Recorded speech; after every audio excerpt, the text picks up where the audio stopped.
It's the most exciting 2 minutes in sports. It's the oldest continuous sporting event in the U.S., somehow surviving the Great Depression, 2 world wars, and even a pandemic. It's full of tradition, pageantry, and lots of wagers. Let's take a look at the history of the Kentucky Derby at Churchill Downs.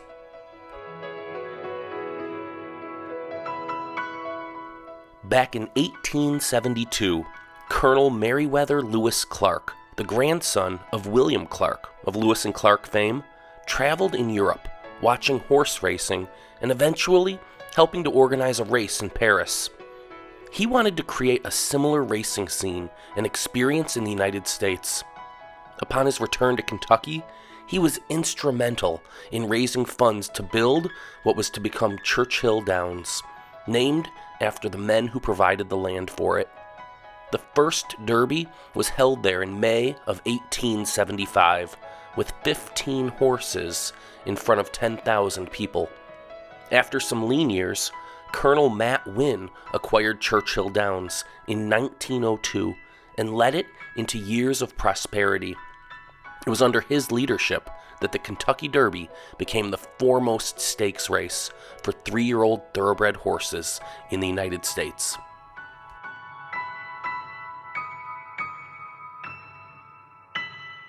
The race was popular, and somewhere along the way, it became a spectacle. Wynn invited celebrities, making race day the place to be.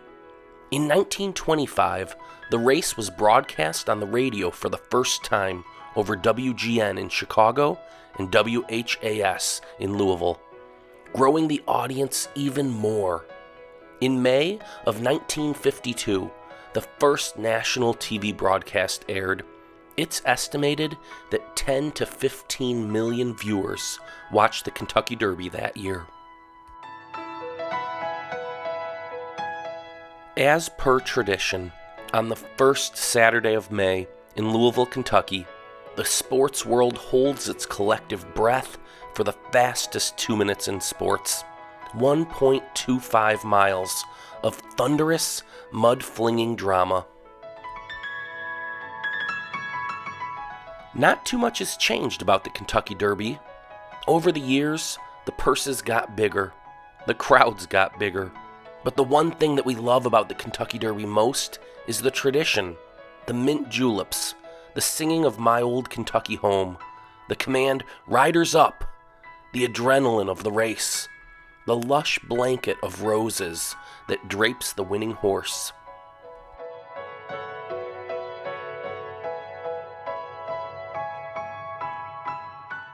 A New York sports writer actually nicknamed the Derby the Run for the Roses, and the name stuck.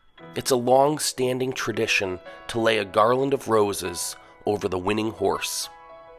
And fancy garments aren't just reserved for the champion either.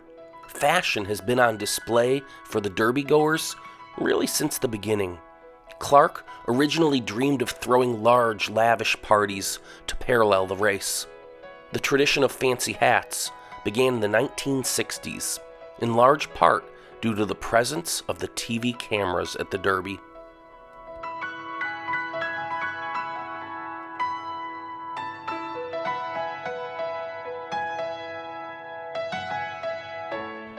The Kentucky Derby is also the first leg of the American Triple Crown, followed by the Preakness Stakes, and then the Belmont Stakes.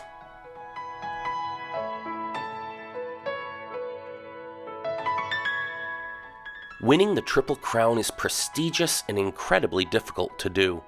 It's grueling, with the races separated by mere weeks.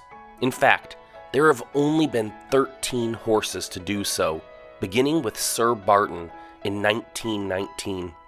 He was followed by Gallant Fox, then Omaha, War Admiral, Whirlaway, Count Fleet, Assault, Citation, and the famed Secretariat in 1973. Seattle Slew, and then Affirmed, rounded out the 20th century Triple Crown champions. In more recent years, American Pharoah won the prize in 2015, and then Justify did it the same in 2018.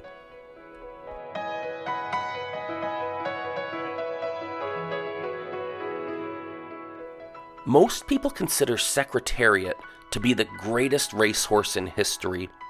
In addition to the Triple Crown, he broke all sorts of records during his 16-month racing career. He won 20 out of his 21 races. He set an under 2-minute record at the Kentucky Derby. His time still holds the record to this day. He's also known for his big heart.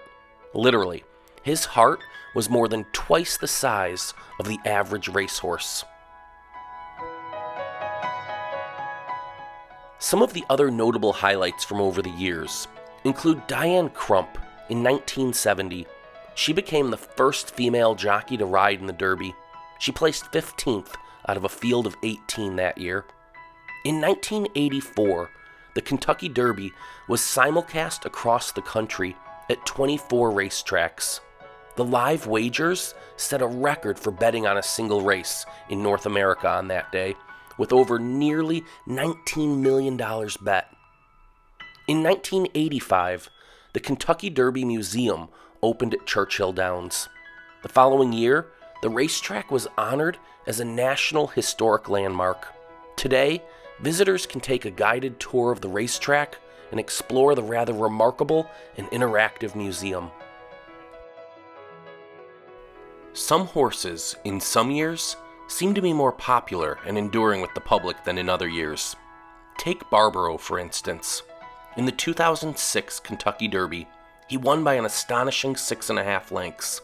Many thought he would be the one to end the Triple Crown drought of so many years. Barbaro held the collective high hopes of a nation. During the Preakness Stakes, however, he shattered his leg. He later died due to his injury. A bronze statue of Barbaro now graces the entrance of Churchill Downs, honoring this great horse.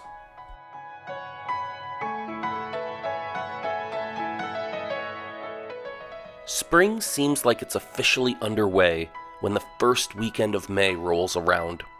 All eyes are on Churchill Downs, celebrating the pageantry and the tradition of the Kentucky Derby.